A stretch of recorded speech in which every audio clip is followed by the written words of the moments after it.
On vous accueille aujourd'hui pour la conférence de presse soulignant le 50e des Expo-Sciences au Québec.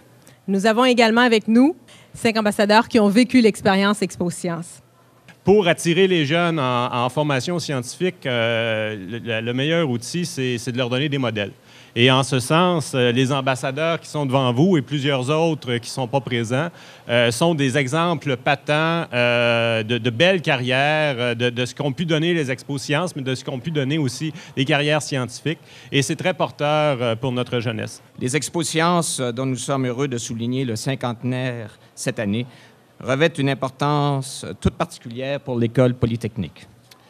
Elles développent en effet l'intérêt des jeunes pour les sciences et les technologies et permettent à de jeunes talents scientifiques de se révéler.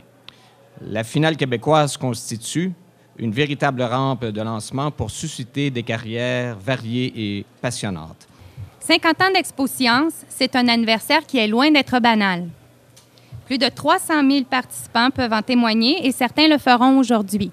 C'est en 1960, dans la vallée du Richelieu, que s'est déroulée la toute première Expo-Sciences. À l'époque, l'intérêt est palpable et la curiosité énorme. Grâce aux Expo-Sciences, les jeunes scientifiques peuvent partager leurs expériences puis leurs passions. Une chance d'ailleurs, parce que les sciences et les technologies sont au cœur de toute activité économique, donc de la prospérité même du Québec. C'est aussi un honneur personnel. Comme on le disait tout à l'heure, l'Université de Montréal, les écoles, c'est une histoire de famille. Les Expo-Sciences, au niveau personnel, ont joué un rôle important dans ma carrière.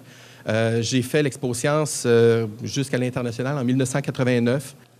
Soutenir les Expo-Sciences, soutenir la relève scientifique au Québec, c'est maintenant une priorité pour un nombre croissant d'entreprises et pour Techno-Montréal en particulier.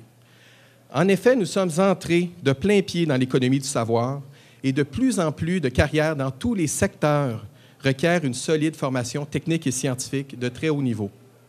C'est particulièrement vrai dans les technologies de l'information, au point où les sociétés internationales choisissent de s'implanter et d'investir là où elles trouvent les talents et l'expertise.